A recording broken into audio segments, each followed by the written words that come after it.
what we think about addiction is very simple. You put a rat in a cage and a water bottle that's got heroin or cocaine in it, and they drink it and they compulsively use, right? Dr. Alexander says, you know what? Let's try something different. Well, So he's like, rats don't live in cages alone. Right.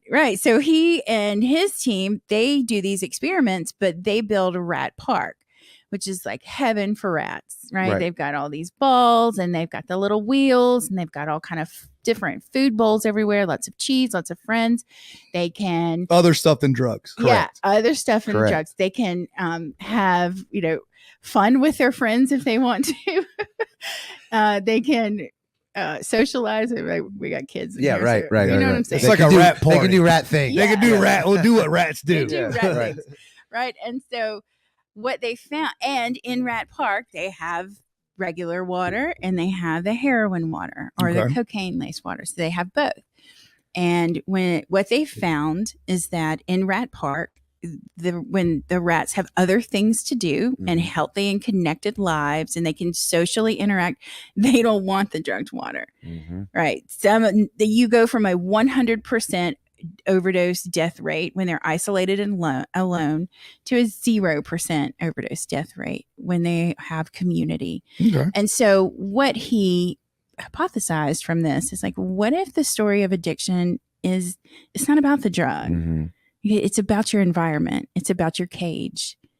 And sometimes when life gets hard, our cage can turn into something very lonely. When my addiction started, to the outside world looking at me, it probably looked like she's got everything she wants, right? She's an engineer, just graduated. Ole Miss. She's got this awesome job. She's doing this whole work life in that front she of her. wanted to do. But on the inside, I was really struggling and I didn't know how to ask for help and I didn't know how to communicate that. I honestly didn't even really understand that I was struggling. I just thought, routine. Just keep going, just get to the next day. Keep swimming. Keep swimming. Yeah. Right. And so anyway, Rat Park tells us that addiction is really, there's a whole different story to it. It's about your cage. Yeah. And that's a big thing. But I guess my thing is there's a lot of people who get chances. Like you get plenty of chances and plenty of chances and plenty of chances. And then where does it separate between those people who never are going to get it and the people who do? Have you seen that? Well, I believe that it's never too late for anyone. Right. 100%. I do too. As long as they're still breathing, there's chance for them to get better. But I do believe that the people around the person who's experiencing problematic substance use, like the people around them, like you do have to set boundaries, right? And there are chances. I think that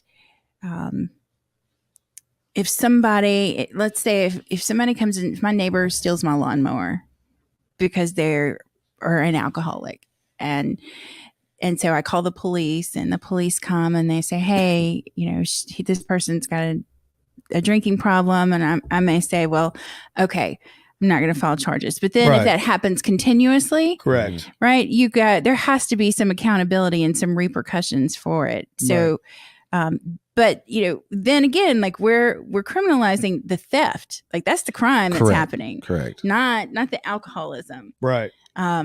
And so I think with substances, it should be the same thing.